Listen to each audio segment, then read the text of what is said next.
வணக்கம். வணக்கம். பாஜக தமிழக பாஜக தலைமை நயினார் பதவி ஏற்ற பிறகு பார்த்தீங்கன்னா, விமர்சனன்றது முன்ன மாரி இல்ல. விமர்சனம் எங்கேருந்து வருது? சொந்த கட்சியிலிருந்து சொல்றேன். ஓகே. அந்த கட்சி வெளியிலிருந்து இல்ல. சொந்த கட்சியிலிருந்து கடுமையான விமர்சனம் வருது. இன்னொன்னு அது கட்சிக்காரங்க தான் விமர்சனம் பண்றாங்களா? சரி, அதெல்லாம் அப்புறம் பேசலாம். சொல்லுங்க. எனக்கு என்னன்னா, உங்களோட தனிப்பட்ட அபிப்பிராயம்னு ஒண்ணு இருக்கு அவர் மேல. அது என்னன்னு சொல்லுங்க. ஒரு அரசியல் கட்சி தலைவராக அரசியல் கட்சி தலைவர். நயினானந்தன் அவருடைய தனிப்பட்ட விட்டுருங்க. ஒரு அரசியல் கட்சி தலைவராக அவருடைய செயல்பாடு எப்படி அப்படின்னு கேட்டிங்கன்னா, இப்போ அவர் ஏப்ரல் மந்தில் பதவி ஏற்கிறார். ஓகே, ஏறக்குறைய ஒரு 40 நாள் 45 நாள் போயிருக்கு முழுசா.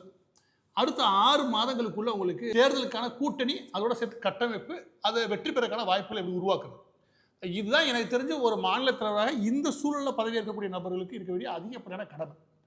அதை அவர் செய்கிறாரா, வெற்றிகரமாக செய்கிறான்றது தேர்தலோட முடிவில் நம்ம சொல்ல முடியும். ஆனால் விஷயம் என்ன அப்படின்னா, இதில் இருக்க வேண்டிய முக்கியமான தெளிவு என்ன அப்படின்னா, இப்போ கூட்டணி உருவாயிருக்கக்கூடிய இந்த சூழலில் கூட்டணி நிலைக்குமா இல்லையான்ற கேள்விகளை பார்க்கலாம். ஏன்னா 1008 கேள்வி நம்மளால் எழுப்ப முடியும். அந்த கூட்டணி அங்கே இருக்குமா இங்கே இருக்குமான்னு. இப்போ இருக்க கூட்டணியை வச்சு இதில் ஒரு 25லேருந்து 30 இல்லை 30லேருந்து 40 எவ்வளோ சீட்டு கிடைக்குதோ அதில் ஒரு 80% வெற்றி பெறும், இல்லை 60% வெற்றி பெறும்னா அது நயினா நாகேந்திரன் அவர்கள் பதவி ஏற்று அவர் செய்யக்கூடிய சாதனையாக இருக்கும். ஆனால் அந்த சாதனை செய்கிறதுக்கு குறைஞ்சபட்சம் உங்களுக்கு என்ன தேவை தெரியுமா? முதலாவது நீங்கள் தொகுதிகளை கண்டுபிடிக்கணும். நீங்கள் நம்பர் சொல்கிறீங்களே 40ல் 50 தொகுதி வாங்குங்க. ஆனால் எங்கெங்கே வெற்றி பெறுவீங்க? முதலாவது அவர் கண்டுபிடிக்க வேண்டிய விஷயம் என்ன அப்படின்னா, எந்தெந்த தொகுதிகள் பாஜகவுக்கு சார்புடையது, எந்தெந்த தொகுதிகள் பாஜக வேட்பாளர் நின்றா அங்கே கூட்டணி கட்சி ஓட்டு இல்லையா, அது சரியாக கன்சல்டேட் பண்ணி கொண்டு வர முடியும். எங்கே சிக்கல் இல்லாமல் முதலாவது தொகுதியை கண்டுபிடிக்கணும். தொகுதியை கண்டுபிடிச்சதுக்கு அப்புறம் பிரச்சனைனா அங்கே இருக்கக்கூடிய வேட்பாளர்களை கண்டுபிடிக்கணும். ஏன்னா தொகுதியை கண்டுபிடிச்சதுக்கு அப்புறம் மிகப்பெரிய சிக்கல் வேட்பாளருக்கு தனிப்பட்ட ஓட்டுன்னு ஒன்று இருக்குது. ஸோ அவங்க எந்த அளவுக்கு அந்த மக்கள்கிட்ட பணியாற்றி கொண்டு வர முடியும். அப்போ வேட்பாளர் தேர்வு செய்யணும். வேட்பாளர் தேர்வு செஞ்சு முடிச்சதுக்கப்புறம் அந்த வேட்பாளர் தேர்வு செஞ்சதுக்கப்புறம் உட்கட்சியிலே ஒரு குழப்பம் வரும். என்னன்னா, அந்த வேட்பாளருக்கு நான் வேலை பார்க்க மாட்டேன், இதையெல்லாம் சரி கட்டணும். இதோட சேர்த்து இவர் உட்காந்துருக்கனால இவங்க யார் யார் ஆதரவாக நமக்கு தெரியாது. எனவே இவங்க எல்லா பற்றியும் அவர் சரி கட்டி தேர்தலுக்கு வேலை பார்க்க வைக்கிறதுக்கு அவங்களை தயார்படுத்தணும். தேர்தலுக்கான ஒரு நிதி ஒதுக்கப்படுது வச்சுக்கோங்க. ஒரு 3 கோடி 4 கோடி ஒதுக்குறாங்க, இல்லை 6-7 கோடி ஒதுக்குறாங்கன்னா அந்த கோடியை சரியாக செலவு பண்ணி அந்த வேட்பாளருக்கு வேலை பார்க்க வைக்கிறதுக்கு இந்த கட்டமைப்பை சரியாக ரெடி பண்ணிடணும். மற்ற கட்சிகளுக்கும் திமுகவுக்கும் அதிமுகவுக்கும் இருக்க வித்தியாசம் என்ன அப்படின்னா, ஒரு கட்டமைப்பு இருக்குது. நீங்கள் 20 கோடி செலவு கூட வெற்றிட முடியாது. ஏன்னா அந்த காசை கொண்டு போய் சேர்க்கிற கூட ஒரு கட்டமைப்பு கிடையாது. ஆனால் அந்த கட்டமைப்பு அதிமுகவுக்கு இருக்குது, திமுகவுக்கு இருக்குது அந்த கட்டமைப்பு. எனவே கண்டுபிடிச்ச தொகுதியை வேட்பாளரையும் கண்டுபிடிச்சாச்சு. ஆனால் அதற்கடுத்த சிக்கல் இந்த கட்டமைப்புகள்.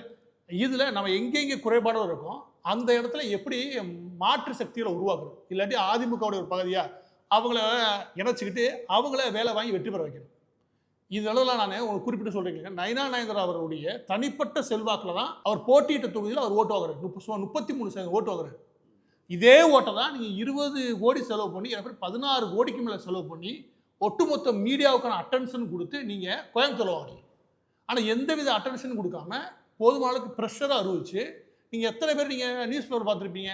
ஆனால் நயினா நாகேந்திரன் அவரால் 33% வரை ஓட்டு கொண்டு வர முடிஞ்சிச்சு. எனவே இது எது சம்மந்தப்பட்ட புத்திசாலித்தனம் அப்படின்னு கேட்டிங்கன்னா, அங்கே இருக்கக்கூடிய தொகுதிகளை கண்டுபிடிச்சி அதில் வார்டை கண்டுபிடிச்சி அதில் யார் யாரை நம்ம சரியாக வேலை வாங்கணுன்ற புத்திசாலித்தனங்களே அதோடு சேர்த்தது. இதில் சமுதாய பலன் ஒன்று இருக்குது, அதை தாண்டி கட்சிகளோட பலன் ஒன்று இருக்குது, அதுக்கப்புறம் கூட்டமைப்புகளோட பலன் இருக்குது. இப்போ நெசவாள கூட்டமைப்பு அந்த கூட்டமைப்பு இருக்குது, இதோட பலன் ஒன்று இருக்குது, விவசாய அணிகளோட பலன் ஒன்று இருக்குது. இவங்க எல்லா பற்றி சரி கட்டி உள்ளே கொண்டு வரும். இது எல்லாம் வேலைன்றது சாதாரணப்பட்டது கிடையாது. இதுக்கு 6 மாதம் போதவே போகாது. இப்போ நயினா நாகேந்திரன் அவர் கையில் இருக்கக்கூடியது இந்த வேலை தான். இந்த வேலையை பார்க்குறாரா அப்படின்னா இந்த வேலைக்கான வேலை தான் அவர் பார்த்துருக்காரு. எனக்கு தெரிஞ்சு நாங்கள் விசாரிக்க வரைக்கும் இந்த வேலையை பார்க்குறாங்க. எந்தெந்த தொகுதிகள் பாஜகவுக்கு சார்பாக இருக்குது, வெற்றி பெறக்கிற வாய்ப்பு உண்டு, அதில் யார் வேட்பாளர் நிற்கிறதுக்கு தகுதியான நபர்கள், அவங்க வெற்றி பெறக்கு நாம் என்ன செய்யணும், என்ன மாதிரியான விஷயங்களை சாதுரியமாக ரெடி பண்ணணும். இது உட்கட்சிக்குள்ள முடியுது. அதை தாண்டி இப்போ கூட்டணி கட்சி அதிமுகன்னு வச்சுக்கோங்க. அதிமுகவுக்கு அங்கே என்ன பலம் இருக்குது, அந்த ஓட்டு வங்கி அப்படியே செதறாமல் உள்ளே கொண்டு வரதுக்கு நாம் அங்கே லோக்கல் இருக்கக்கூடிய அந்த அதிமுக அந்த கட்டமைப்புகளை அதை எப்படி சரியாக கையாளணும். இது எல்லாமே கூட்டணி கட்சிகளுக்கு ஓட்டுகளே அதை கொண்டு வர விஷயம். இவங்க என்ன நினைப்பாங்கன்னா, அதெல்லாம் கூட்டணி கட்சியா, எடுத்துக்காட்டுக்கு தமிழ் மாநில காங்கிரஸ் ஒரு கட்சி, உங்களுக்கு ஓட்டு சதவீதம் கம்மியாக இருக்கிற மாதிரி தெரியும். சிவகங்கையில் தமிழ் மாநில காங்கிரஸ்க்கு திருப்பூர்ன்ற பகுதி, அந்த ஊர் நான் பிறந்த ஊர் தான். அந்த ஊரில் அயோத்தின்னு ஒரு அண்ணா இருப்பார். அவருக்கு ஊரெல்லாம் சரியான செல்வாக்கு உண்டு. ஆனால் தமிழ் மாநில காங்கிரஸ் ஏன்னா மூப்பனாரை அவங்க விரும்பி நின்ற ஒரு ஃபேமிலின்னு வச்சுக்கோங்க. அவங்களுக்கு அந்த ஒட்டுமொத்த ஊருமே ஓரளவுக்கு நல்ல பேர் உண்டு, அவங்களுக்கு போதுமான பலன் உண்டு. ஆனால் அவங்க தமிழ் மாநில காங்கிரஸ் அது நம்ம வாசன் அவர்களுடைய மிகப்பெரிய விசுவாசி. அப்போ நீங்கள் ஓட்டே இல்லைன்னு நினச்சிருப்பீங்க அந்த பகுதியில். ஆனால் அந்த பகுதியிலுமே நீங்கள் நினைக்கக்கூடிய ஒரு கட்சியினுடைய தலைவர்களுக்கு போதுமான செல்வாக்கு இருக்கும், போதுமான அளவுக்கு அங்கே அவங்களுக்கு ஆதரவாக இருப்பாங்க. அப்போ எந்த பகுதியில் யார் இருக்கான்னு கண்டுபிடிக்கிறதுல இது அதை விட அதிக உடைய வேலை. அந்த வேலை கண்டுபிடிச்சி அவங்கள தேர்தல் வேலை பார்க்க வைக்கிறதுலையே, அதுக்கு நயினா நாகேந்திரன் அவர்களுடைய வேலை இருக்குல்லையே, அது அடுத்த கட்ட வேலை ஆரம்பிக்கும். இது எல்லாம் நீங்கள் கூட்டி கழிச்சு பார்த்தீங்கன்னா 8லேருந்து 9 மாதம் ஓடி போகும் இதுக்கு. இவங்க எல்லாத்தையும் ரெடி பண்ணி கொண்டு வரதுக்கு. இதுக்கப்புறம் தேர்தல் வேலை முனைப்பு காட்டணும். அப்போ இதை மட்டும்தான் அவரால் செய்ய முடியும் எனக்கு தெரிஞ்சு. இதை மட்டும் அவர் ஒழுங்காக செய்கிறாருங்கன்னா இதற்கான ஆரம்ப கட்ட பணிகளை தீவிரப்படுத்தியிருக்காங்க. இது எனக்கே நல்லா தெரியும். அப்போ நயினா நாகேந்திரன் அவருடைய இந்த செயல்பாடை ரொம்பவுமே நம்ம திருப்திகரமாக இருக்குது, அப்படி இருக்குது, இப்படி நான் புகழ விரும்பல. ஆனால் விஷயம் என்ன, அவர் கள அரசியல்வாதியாகவே எப்போவுமே இருந்திருக்காரு. அவருடைய எந்த காலகட்டத்திலுமே அவர் யாருமே விமர்சனம் பண்ணலை, மோசமாக விமர்சனம் பண்ணது கிடையாது, அதிரடியாக விமர்சனம் பண்ணது கிடையாது, அப்படியான நபரே கிடையாது. ஆனால் களத்தில் ஈஸியாக 34-40% ஓட்டை நகர்த்தக்கூடிய அந்த பலம் அவர் இருந்துச்சு, அந்த புத்திசாலித்தனம் இருந்துச்சு. அப்போ அந்த புத்திசாலித்த கணக்கில் அவருக்கு ஒரு கணக்கு இருக்குது. நீங்கள் ஒரு அரசியல் தலைவரை பார்க்குறீங்க, அவர் ஒரு அரசியல் தலைவரை பார்க்கக்கூடிய நபர்களுக்கு அவருடைய கணக்கு என்ன நம்மளால் புரிஞ்சுக்க முடியும். எனவே அவரை செயல்பட விடுறது அவசியமான ஒன்று. அவருடைய ஸ்டைலில் ஒரு செயல்பாடு இருக்குல்ல, அது என்ன வருதுன்னு பார்ப்போமே. அது வெறும் அடுத்த 8 மாதத்துல ரெடி பண்ணிவிட்டு எலெக்ஷன் சந்திக்கணும் அவர். அப்போ இவ்வளோ பணி இருக்கும்போது அவர் மீது தேவையில்லாத விமர்சனங்களை வைக்கிறது எனக்கு கேட்டால் நியாயமே கிடையாது. வந்த 40 நாள் விமர்சனம் வைக்க வேண்டிய அவசியம் என்ன இருக்குது? எனக்கு கேட்டால் வந்த 10 நாள் விமர்சனம் வேணால் அரசிட்டாங்க. இன்னும் சொல்லணும்னா அறிவிச்ச அன்னைக்கு விமர்சனம் ஆரம்பிச்சிருச்சு. இப்போது மீடியா வெளிச்சம் சரியாக படாததுனால அவர் அண்டர் கிரவுண்டில் செய்கிற ஒர்க் வெளியே தெரியாமல் இருக்குது, அப்படி எடுத்துக்கலாம். நீங்கள் மீடியா வெளிச்சம்ன்ற என்ன சொல்லுறீங்கன்னா அதிரடியாக எதாவது பேசி அன்னைக்கு கலக்கல ஓடிச்சு வச்சுக்குவேன், அதெல்லாம் ஓட்டு வரணும்னு நினச்சிங்கன்னா அதனால் ஓட்டு வராது. பெரிய நீங்கள் பிரபலமாக எப்பவுமே இருக்கலாம். இப்போ யாராவது பேசணும்னு வச்சுக்குவேன், சிம்புவை விட்டு பேசினா கூட கலக்கலன்னு தான் இருக்கும். விஷயம் அது அல்ல. நான் திரும்ப சொல்கிறேன், மீடியா வச்சு மட்டுமே ஒட்டுமொத்த அரசியல் கட்டமைக்கப்படுவது அல்ல. நீங்கள் மீடியா வெளிச்சமும் அந்த சத்தமும் கேட்கல, அப்போ அரசியல் நடக்கலை நினச்சிங்கன்னா அதோட தப்பு எதுவுமே கிடையாது. இது இந்த நாட்டை விட்டு இந்த மண்ணை விட்டு வெளிநாடுகள் இருக்கக்கூடிய நபர்களுக்கு வேணால் அப்படி தோணும். ஏன்னா அவங்க செய்தி நிறுவனத்தில் மட்டும், செய்தித்தாளில் மட்டும், இதில் மட்டுமே பார்த்துட்டு இருப்பாங்க. ஆனால் கள அரசியல்ன்றது நான் உங்களை எடுத்துக்காட்டு சொல்கிறேன். ஒட்டஞ்சத்திரம், ஏன்னா அவங்க எல்லாத்துக்கும் பிடிச்ச ஆளே சொல்கிறேன். ஒட்டஞ்சத்திரம் எம்எல்ஏ ஒருத்தர் இருக்காரு, யாரு? இந்த சக்கரபாணி 7 முறைக்கு மேலே அதே தொகுதியில் வெற்றி பெறாரு. 7 முறை. நீங்கள் அடுத்து தேர்தலில் ஒரு தடவை வெற்றி பெறலாம், 2 தடவை வெற்றி பெறலாம். தொடர்ந்து 7 முறை அவர் மட்டும் வெற்றி பெற முடியும். இப்போன்றா அவர் தான் வெற்றி பெறுவார் திமுக. அப்படிப்பட்ட ஒரு நபர் எப்படி இருக்க முடியுது? அவர் என்னைக்கா நீங்கள் சத்தமாவோ எங்கேயா சலசலப்பு ஏற்படுத்தி பார்த்தீங்களா? நீங்கள் சொல்லி தான் கேள்வி. அப்புறம் எப்படி? யாருக்குமே தெரியாது. இன்னும் சொல்லணும், அரசியல் இந்த ஆன்லைனில் மட்டும் மேய்றீங்களே, நிறைய பேருக்கு அந்த மாதிரி அரசியல்வாதிகளே தெரியாது. இந்த மாதிரி அரசியல்வாதிக்கு நிறைய பேர் உண்டு. களத்தை கணக்கு போட வேண்டிய நபர்கள். அப்படி ஒரு நபர் தான் செந்தில் பாலாஜி ஒரு காலத்தில். இப்போ தான் கொஞ்சம் மீடியா வெளிச்சத்தில் வந்தாரே தவிர ஒரு காலத்தில் அவரும் அப்படி தான். கரூரை இன்னைக்கு நீங்கள் யோசிச்சு பாருங்க, 1 வருஷம் உள்ளே போயிட்டு வெளியே இருக்காரு. இன்னைக்கு அவர் அசைக்க முடியாத சக்தியாக இருக்காரு. கரூர் பகுதியில் பிடிச்சி போட்டதுக்கு எல்லாரும் விட்டு ஓடி போயிருப்பாங்க. ஆனால் களத்தை இன்னும் தன் கட்டுப்பாடு வச்சுருக்காங்க. இது சில அரசியல்வாதிகளுக்கு அவங்களுக்கான ஸ்டைல், ஒவ்வொருத்தருக்கும் ஒரு ஸ்டைல் இருக்குன்னு வச்சுக்கோங்க. அப்போ இது களத்தை இவங்க எப்படி வெற்றி பெறாங்க, இவங்க எப்படி தயார் பண்ணுறாங்கன்றதே ஒரு பெரிய கலைன்னு வச்சுக்கோங்க. அதை இவங்க செய்கிறாங்க. இது நம்மளை ஏற்றுக்க முடியாது. ஏன் பாஜகவே சொல்கிறேன், மத்திய பிரதேசில் சிவராஜ் சிங் சௌகான் என்னைக்காவது நீங்கள் கடுமையாக யாரையா விமர்சனம் பண்ணி பார்த்துக்கோண்டா? இல்லை, வாய்ப்பே கிடையாது. நீங்கள் அந்த ஊரில் போய் கேட்டால் கூட அவரை கடுமையாக விமர்சனம் பண்ண மாட்டார் யாரையும். இல்லை, அவரும் பண்ண மாட்டார், அவரும் யாரும் பண்ண மாட்டார். அது யாரும் பண்ண மாட்டாங்க. இன்னும் சொல்லணும்னா பிஜேபியில் கொஞ்சம் விசித்திரமான ஆள் கூட. ஏன் கேளுங்க, இப்போ யோகியை நிறைய பேருக்கு பிடிக்கும். அவர் போன வச்சுக்கோங்க, இஸ்லாமியோட தொப்பி இப்பெல்லாம் வைக்க மாட்டார். இது எல்லா இடத்துக்கும் எல்லா வேலையும் போவார். ரொம்ப சகஜமாக வெகுஜன மக்களோட சுற்றுவார்னு வச்சுக்கோங்க. இவர் விமர்சனம் பண்ணி பார்த்துக்கிட்டு, ஆனால் ஒவ்வொரு பூத்துலையும் எண்ணி வச்ச மாதிரி குறைஞ்சது 24-30% எப்பவுமே அவருக்கு உண்டு. அது எப்படி தயார் பண்ணார் சிவராஜ் சிங் சௌகான்? எனவே எல்லா பேருக்கும் ஒரு ஸ்டைல் அரசியல் இருக்கு. எனவே மீடியான்றதை பொறுத்தவரைக்கும் என்ன அப்படின்னா, நீங்கள் பண்பாவோ நாகரிகமாவோ பேச வச்சுக்கோங்க, அது செய்தி ஆக்க வேண்டிய அவசியம் உங்களுக்கு கிடையாது. நீங்கள் கண்ணாப்படான்னு ஏதாவது பேச வச்சுக்கோங்க, அதை செய்தி வெளிச்சத்துக்கு கொண்டு போய் அதை ஒரு விமர்சனம் ஆக்கி ஒரு 3 நாள் ஓட்டலாம். அதுக்கு பதில் சட்டை வச்சு வச்சுக்கோங்க. அது எல்லாம் பார்க்குறவங்களுக்கு வேற வேலையிலப்பா அப்படின்ற அளவில் இருக்குமே தவிர்த்து ஏதாவது ப்ரொடெக்டிவாக இருக்குன்னு நினைக்கிறீங்க. ஏதாவது விமர்சனம் பண்ணிகிட்டே இருக்கலாங்க. விமர்சனம் பண்ண நம்மளாலையும் செய்தி நூலுக்கு தேவை வியூஸ், செய்தி நூலுக்கு தேவை அதிகப்படியான பார்வையாளர்கள். அதை கொண்டு வரதுக்கு நீங்கள் இற போடுறீங்கன்னு வச்சுக்கோங்க, அதை கொண்டு போய் சேர்க்க ரெடி. ஆனால் அதே வேலையாகவே நீங்கள் தெரிஞ்சு வச்சுக்கோங்க, அது அல்ல அரசியல். இப்போ இவர் மேலே மற்றவங்க, அதாவது மற்றவங்கன்னா அந்த பாஜகவில் வைக்கிற குற்றம் இல்லை, பாஜக வைக்கிறாங்களா இல்லை பாஜக கூட ஒரு தரப்பினர் வைக்கிறாங்களா? ஒரு தரப்பினர் வச்சு அப்படி பேசுங்க. இந்த ஒரு தரப்பினருக்கு நான் முக்கியமான ஒரு விளக்கம் சொல்கிறேங்க. இந்த ஒரு தரப்பினுடைய எல்லா ஐடி ப்ரொஃபைலாம் எடுத்து பார்த்தீங்களா? பார்த்தேன். எல்லா பேருமே ஒரு குறிப்பிட்ட, அது வெளிப்படையாக சொன்னால் இல்லை, வெளிப்படையாக சொல்லணும்னா ஒரு காலம் வரைக்கும் வந்து அண்ணாமலை வர்றதுக்கு முன்னாடி வரைக்கும் அந்த ஐடி எல்லாம் பார்த்தீங்கன்னா பாஜக விருப்பம். எனக்கு தெரிஞ்சு பல ஐடி 2022 உருவான ஐடி. அதுக்கு பிறகு வந்து பாத்தீங்கன்னா ஒரு நபர் சார்பா யார் யாரெல்லாம் விமர்சனம் பண்றாங்க இவங்க விமர்சனம்னா இப்போ கிட்டத்தட்ட வந்து பாத்தீங்கன்னா கவர்னர் அம்மா அந்த அவங்கள தமிழிசை அவங்க என்ன விமர்சனம் பண்றாங்க? செருப்பால் அடிக்கணும்ன்றாங்க. முதல்ல போய் ரஜினி கிட்ட இருந்தீங்க, அதாவது ஒரு ஆபாசமா இப்போ விஜய் கிட்ட போய் நிற்கிறான் இவங்க. அப்புறம் பொன்னார்ல இருந்து நம்ம சிபிஆர்ல இருந்து நிர்மலால இருந்து அவங்களெல்லாம் வந்து அதான் நம்ம சொல்ல முடியாது மீடியாவில் அந்த மாதிரி வார்த்தையில பேசுறாங்க. இது என்ன நான் கேட்குறேன் அப்படின்னா, வந்து பதவி ஏற்று 10 நாள் நயினா நாகேந்திரன் அவர்களை இவ்வளோ நாகரிகம் இல்லாமல் விமர்சனம் பண்ண வேண்டிய தேவை உங்களுக்கு எங்கேருந்து வருது? பிச்சை எடுக்கிறாரு எடப்பாடி கிட்ட. ஏன் எங்கேருந்து வருது சொல்லுங்க? எதனால உங்களுக்கு இவ்வளோ கடுப்பு வந்துச்சு? எதனால இவர் மீது இவ்வளோ உங்களுக்கு தீவிரமான பகை இருக்கு? ஒருத்தரை மாற்றி இன்னொருத்தர் போட்டதுனால. இங்கே சொல்லுங்க, இங்கே ஒரு அரசியல் ஒன்று இருக்கு. இவங்க எல்லா பேரும் பெரும்பாலான பேர் வெளிநாட்டில் இருக்கக்கூடிய ஐடின்னு வச்சுக்கோங்க. இவங்க என்ன பண்ணுறாங்க அப்படின்னா, ஒரு குறிப்பிட்ட அளவுக்கு கொஞ்சம் ஃபேக் ஐடி இருக்குது, ஒரிஜினல் ஐடின்னு வச்சுக்கோங்க. இவங்க எல்லாருமே ஒரு அஜெண்டா செட் பண்ணி வேலை வராங்க. அது எப்படி வேலை பார்க்குறாங்க அப்படின்னா, இப்போ நீங்கள் இருக்கீங்க, நான் விமர்சனம் பண்ணாமல் நான் அந்த 10 பேரை வச்சுக்கிட்டு பிரசனா இந்த குணாவை ஒரு 10 பேர் வச்சு திட்டு அவன் திட்டு வச்சுக்குவேன். எல்லாரும் நான் மாரதாஸ் ஆதரவாளர் உனக்கு திட்டுறோமா அப்படின்னு வச்சுக்கோங்க. மாரதாஸ் ஆதரவாளர் ஏன் நம்மளை திட்டணும் அவனுக்கு தோணும். அப்போ என்ன சார் இது வேணாம், அரசியல் கொஞ்சம் சமாதானம் போய்க்கிறோம் அப்படின்ட்டு எனக்கு நீங்கள் சமாதானமாக வர்றதுக்கு கொஞ்சம் இறங்கி என்கிட்ட வருவீங்களா? கண்டிப்பாக. இது ஒரு ஸ்ட்ராட்டஜி. ஒரு 10 பேரை வச்சு விமர்சனம் பண்ணி நம்மகிட்ட வர வைக்கணும். அப்போ எல்லாத்தையும் விமர்சனம் பண்ணி நம்மளை மையமாக மாற்றுறது. இது நெகட்டிவ் பாலிடிக்ஸு. இதை பண்ணி ஜெயிச்சிடலாம்னு நினைக்கிறீங்க பாருங்க, இதை விட கேவலம் எதுவுமே கிடையாது. அதுவும் நெகட்டிவ் பாலிடிக்ஸை யார்கிட்ட பண்ணுறீங்க? கட்சிக்குள்ளே பண்ணுறீங்க. இது ஒரு ஸ்ட்ராட்டஜியாக பண்ணுறாங்க. நல்லா புரிஞ்சுக்கோங்க. இது எல்லாமே திட்டமிட்டு ஒரு யூகத்தோடு தான் பண்ணுறாங்க. இவங்க விமர்சனம் பண்ணுற அளவுக்கு இவங்க யாரும் தப்பான கருத்து சொல்லவே இல்லை. விமர்சனம் பண்ணுற அளவுக்கு யாருமே மோசமான நிலைமைக்கு போகவும் கிடையாது. ஆனால் இவங்க கொடூரமாக விமர்சனம் பண்ணுறானுங்க. அப்போ காலங்காலத்தில் இருந்துச்சுமே, ஏப்பா இன்னைக்கு எல்லாரும் விமர்சனம் பண்ண தயாரிங்களா, ஓகே வாங்க இறக்கி விடுங்க அப்படின்னு வெறிநாய் இறக்கி விட்டோமா இறக்கி விட்டுருக்கானுங்க. எல்லாரும் கடிச்சு குதறிக்கிட்டு இருக்காங்க. எனவே இதில் இருக்க இவங்க யூகம்ன்றது தேர்தல் யூகமாக இவங்க நினச்சிக்கிறது என்ன அப்படின்னா, நம்ம நெகட்டிவாக எல்லாத்தையும் அடிச்சு நொறுக்குவோம், நம்மகிட்ட வந்து நிற்பாங்க. இப்போவும் நாம தான் ராஜா. இப்படி ஒரு ஸ்ட்ராட்டஜி நான் சொல்லுவா. இது அவரை கூட பண்ணுறான்னு சொல்ல மாட்டேன், அண்ணாவோட பண்ண. அதுக்கு மேலே யாரோ உட்காந்து திட்டமிட்டுருக்காங்க. இவங்க உருவாக்கியிருக்காங்க ஒரு ப்ராடக்ட். அந்த ப்ராடக்டை வெற்றி பெற வைக்கணும். அந்த ப்ராடக்ட்டை இன்ன வரைக்கும் ஃபேமஸாக வச்சுக்கணும். அதுக்கு என்னெல்லாம் பண்ணலாம்? தலைவர் பதவி இறக்கிட்டோமா அடுத்த வேலை ஆரம்பிக்கும். இன்ன வரைக்கும் நீங்கள் அரசியல் பண்ணல. இல்லை, அவங்க டிமாண்டு நிறைய ஐடியில் நான் படிக்கிறேன். அவங்க என்ன சொல்கிறாங்கன்னா, எடுத்துட்டீங்கள ஒன்று திருப்பி அவரை போடுங்க, அப்படி இல்லைன்னா அவருக்கு வேற ஏதாவது மத்திய. இல்லை நான் என்ன கேட்குறேன் அப்படின்னா, இல்லைன்னா வேலை ஆக மாட்டீங்களா? அவங்களுடைய கோரிக்கை நான் கேட்குறேன். அப்படியே அரசியல் பார்த்தீங்க நீங்கள், நான் உங்களுக்கு கேட்குறேன், அதுக்கு முன்னாடி நீங்கள் என்ன அரசியல் பண்ணி இங்கே வந்தீங்க? இப்படி நான் 1000 கேள்வி அவங்க ஆரம்பிச்சா என்ன ஆகும்? கண்டிப்பாக நான் என்ன கேட்குறேன், இப்போ வெளிப்படையாக கேட்குறேனே, நான் வெளிப்படையாக ஒன்று கேட்குறேன். இப்போ ரத்தீஸ் விவகாரம் நடந்துச்சு. ஆமாம், மிகப்பெரிய புள்ளி.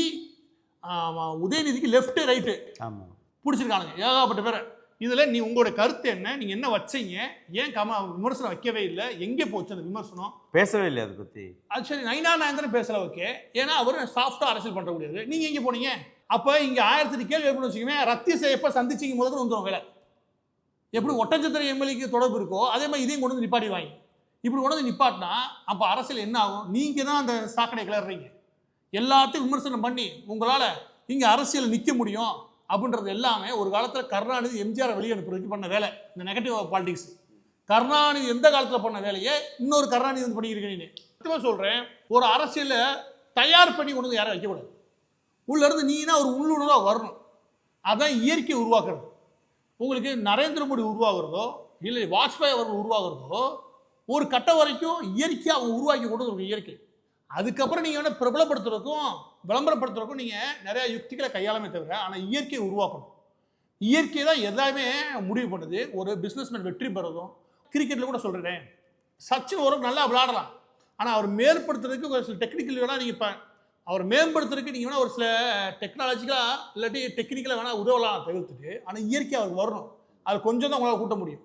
சச்சினே நினச்சா சச்சின் மான கொண்டு முடியாதுச்சுன்னா, ஏன்னா இயற்கை ஒருத்தர் கொண்டு ஒரு தேர்வு செஞ்சு அதை தான் மேம்படுத்தி கொண்டு வருது.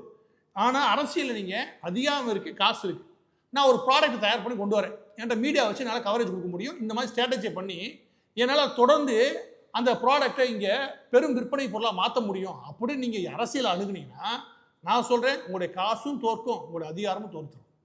ஏன்னா அரசியல் எல்லா கிழமும் அதை தான் எழுதுச்சு.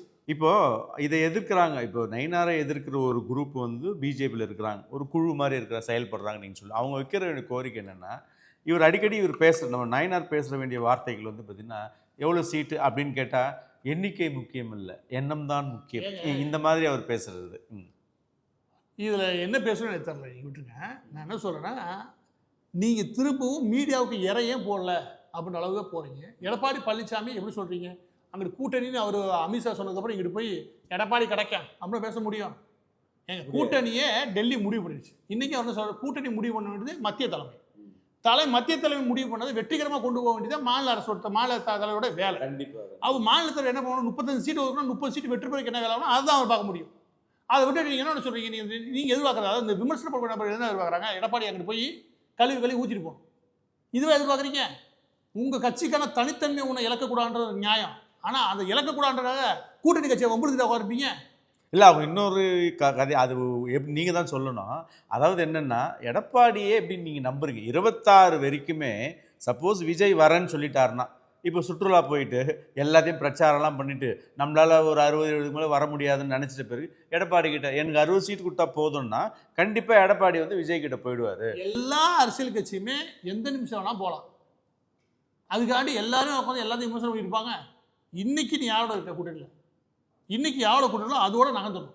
நாளைக்கே உங்களை கழட்டி விட்டு அவர் போகிறான்னு வச்சுக்கோங்க, ஏற்கனவே அவர் மீது இருக்கக்கூடிய நம்பகத்தன்மை கம்மி தான். ஆமாம், அவர் அதிமுக கைப்பற்றின காலத்தில் சசிகலாவுக்கு அது பண்ணிட்டா இது பண்ணிட்டான்ற ஒரு நம்பகத்தன்மை அவங்க கட்சிக்குள்ளே இருக்குது. ஏன்னா இது வெளியிலையும் ஓரளவுக்கு உண்டு. இப்போ இந்த நிலைமையில் நீ இந்த வேலையை பார்த்தீங்கன்னு வச்சுக்கோங்க, இது உங்களுக்கு இன்னும் கொஞ்சம் என்னென்னா ஒரு அனுதாபாலையை வேணால் உருவாக்கும். ஏன்னா இப்படி பண்ணுறாரு, அது அவருக்கு மேலே கெட்ட பேர் ஆகும், உங்களுக்கு ஆக போகிறது கிடையாது. இதில் உங்களுடைய ஆரோக்கியமான அரசியல் சைடு ஒன்று இருக்கு இல்லையா, அதை பாருங்கள். அவர் எப்போ போவா தெரியுமா, இவர் எப்போ வருவா தெரியுமா, அங்கங்கே நான் கேட்குறேன், திமுகவோட நீங்கள் கூட்டிகிட்டு போக மாட்டீங்களாண்ணே, போகாத வரலாறு ஏதாவது இருக்காண்ணே, போகிறதுக்கான வாய்ப்பு இருக்காண்ணே? இங்கே எல்லாத்துக்கும் வாய்ப்பு இருக்குது. அரசியலை பொறுத்த வரைக்கும் ப்ராபிலிட்டின்னு போட்டு வச்சுக்கோங்க, இருக்குது ஹை ப்ராபிலிட்டி எல்லாம் நீங்கள் தான். இப்போ நீங்கள் சாத்தியம் சொல்கிறத வச்சு சொல்கிறேன். இப்போ நிறைய பேர் பேசுகிறதோ ஜூவியில் கூட நான் படித்தேன், என்னென்னா வந்து இப்போ ஸ்டாலின் அவர்கள் வந்து அங்கே ஆர்எஸ்எஸ் மீட் பண்ணாங்க அப்படின்னு ஒரு நியூஸ் வருதுல. அப்போ ரத்தீஸ் விவகாரம் வெளியானதுமே ரத்தீஸை காப்பாற்றுறதுக்கு தான் எம்கே ஸ்டாலின் டெல்லி போனார், அங்கே பிஜேபி சந்திச்சார். அதனால தான் ரத்தீஸ் மீது நடவடிக்கை குறைஞ்சிச்சு அப்படின்னு ஒரு குற்றச்சாட்டு வந்துச்சா? வந்தது. அப்போ அதுக்கு என்ன சொல்ல வரீங்க, அடுத்தடுத்து வருதா? அப்போ அதனால் உங்களை கூட்டணி அமைக்கான வாய்ப்பு உண்டா சொல்லலாமா? ஏன்னா ரத்தீஸை காப்பாற்றுறதுக்கு எம்கே ஸ்டாலின் கூட்டணி கூட்டணும் வச்சுக்கோங்க, அவர் ஓகே தான் சொல்லுவார். ஏன்னா 10,000 கோடி 20,000 கோடி போய் தான் மகன் ஜெயிலுக்கு போகிற அளவுக்கு வச்சுக்கோவேன், வேணாம் எல்லாத்தையும் கழட்டி விட பாஜக கூட்டணி வச்சுக்கலாம் அப்படின்னு சொல்லக்கூடிய ஒரு குடும்பம் தான் அது. ஏன்னா அந்த குடும்பத்தின் நலன் சம்மந்தப்பட்டது. அப்போ அதில் கூட்டணிக்கு போக முடியாது அப்படின்னு எதுவுமே கிடையாது. இப்படி சொல்லிட்டு அதிமுக இதே மாதிரி பேசி தெரியுதா? இது ஒரு வேலையானு கேட்குறேன், எல்லா பேருக்கும் இது ஒரு வேலையானு. ஒரு கூட்டணியை மத்திய தலைமை முடிவு பண்ணிடுச்சுன்னா அதுக்கப்புறம் நீங்கள் அடுத்த கட்ட வேலையை பார்க்கணும். அதை பாதையில் விட்டுட்டு போனோம்னா அது அடுத்த கதை. ஆனால் அரசியல் இவ்வளோ தானே உங்களுக்கு உறுதியாக இருக்கக்கூடிய கூட்டணி எதாவது இருக்கா, இல்லை எதிர்த்து சண்டை போடக்கூடிய கூட்டணி ஏதாவது இருக்கா? எல்லா கிழமையும் இவங்க இப்படி தான் அப்படின்னு எதுவுமே கிடையாது. அதிமுக திமுக சேராது, மேபி சேர்ந்தா அப்படிலாம் சேரலாம், காங்கிரஸ் பாஜக சேராது, இப்படி வேணால் சொல்லலாம். மற்றபடி மற்ற எல்லா ரீஜனல் பார்ட்டிஸுமே மத்திய அரசில் அங்கம் வகிக்க நினைக்கக்கூடிய கட்சி தான். அவங்க நினச்சா ஒரு அமுக்குனா சேரக்கூடிய ஆள் தான். இதில் வேறு எது பெரிய மாற்று கருத்துலாம் கிடையாது. இதுக்காக மற்றவங்க விமர்சனம் பண்ணிட்டு இருக்கா, இது இப்படி ஒரு கேள்வியை எழுப்பி இப்படி நடந்தா அப்படி நடந்தா இப்படி போகிறது வேஸ்ட். இறுதியாக என்னோட கேள்வினா, பாஜக ஊடக தலைமையே வந்து வான் பண்ணுற அளவுக்கு வந்திருக்கு யாரை, பிஜேபி உள்ளே இருக்கிறவங்க. இல்லை, அது விமர்சனம் பண்ணக்கூடாதுன்னு சொன்னதுக்கப்புறம் விமர்சனம் நின்றுச்சா? இல்லை. அப்போ விமர்சனம் பண்ணுன்ற நோக்கம் இவங்களுக்கு முதல் நாளே உருவாயிருச்சு. இவங்க திட்டமிட்டு தான் இதை செய்கிறாங்க. ரொம்ப நாள் ஒரு 6-7 மாதம் விட்டு அவரோட பெர்ஃபார்மன்ஸை பார்த்தாலும் விமர்சனம் இல்லை அப்படி இல்லை. இவங்க திட்டமிட்டு இறங்கியிருக்காங்க. ஏன்னா இவங்களுக்கு ஸ்ட்ராட்டஜியாக தான் ஒரு ப்ராடக்ட்டை இவங்க கொண்டு வரணும், அந்த ப்ராடக்ட்டுக்கு மற்ற எல்லாரும் அடிபணிச்சு போகணும். அதுக்கு என்ன செய்யணும், அவங்களை பற்றி அவமானமாக அசிங்கமாக அருவருக்கத்தக்க வேலை எல்லாத்தையும் எழுது, எல்லாம் நம்ம ஆள்கிட்ட போகணும் அப்படின்றதுக்காக செய்யக்கூடிய ஒரு ஸ்ட்ராட்டஜி தான் தவிர வேறு எதுவும் கிடையாது. இதோட கேவலமான ஸ்ட்ராட்டஜி பார்க்க முடியாது. ஆனால் இது எல்லாம் இயற்கையாக ஒரு விஷயம் நடந்து அதோட சேர்த்து பண்ணணும்னு வச்சுக்கோங்க, பூஸ்ட் ஆகும். இயற்கையே இல்லாமல் செயற்கையாக எல்லாத்தையும் நான் பண்ணுவேன், நான் ஒரு ப்ராடக்ட் ஒன்று உருவாக்கியிருக்கேன், அதை பாருங்கள் இயற்கைன்னு சொல்லி விற்பனைக்கு கொண்டுறேன் அப்படின்னு வச்சுக்குவேன், அது எனக்கு தெரிஞ்சு எடுபடாது. அரசியல் அதிகாரத்தை அடையிறது இது எல்லாமே நீங்கள் நல்லா கவனிச்சிங்கன்னா வரலாறு ஃபுல்லாக இயற்கையாக எவனோ ஒருத்தன் கீழேருந்து நகர்ந்து வந்திருப்பான், அடித்து மேலே வர முயற்சி பண்ணியிருப்பான், அவனால் மட்டுமே அந்த உயரத்தை அடைய முடியாது. நீங்கள் செயற்கையாக உருவாக்குனீங்கன்னா உங்கள் பேச்சை கேட்டு நீங்கள் குழப்பங்கள் வேணால் உருவாகாமல் தவிர்த்துட்டு எந்த நல்ல விஷயமும் உருவாக போகிறதில்ல. இந்த மாதிரி விமர்சனங்களை பாஜகவுக்கு எந்த நல்லதும் கிடையாது. தமிழக பாஜக அதுக்கு இப்போ அவசியமும் கிடையாது, காலமும் கிடையாது. அடுத்த 8 மாதத்தில் நீங்கள் தொகுதியை முடிவு பண்ணி அதில் வேட்பாளர் யாரும் தேர்வு செஞ்சு அதில் அங்கே கூடிய பூத்தை ரெடி பண்ணி அங்கேயுடைய கூட்டணி கட்சிகளுடைய விஷயங்களை நட்பேர் ஏற்படுத்தி அங்கே லோக்கல் இஷ்யூவை பார்த்து மக்கள் ஆதரவு பெற்று நீங்கள் கிடைக்கக்கூடிய சீட்டை 40னா 30 வெற்றி பெறதுக்கான வழி என்னவோ அதை தேர்தல் தான் உங்களுக்கு காலம் இருக்கே தவிர வேறு எதுவுமே கிடையாது. அதை நயினா நாங்கள் அவர்கள் பண்ணுறாருன்னா பாராட்டுகள். அவருடைய பெர்ஃபார்மன்ஸ் 2026 தேர்தல் முடிவு வச்சு தான் சொல்ல முடியுமே தவிர்த்து இந்த மாதிரி விமர்சனங்களால் அல்ல.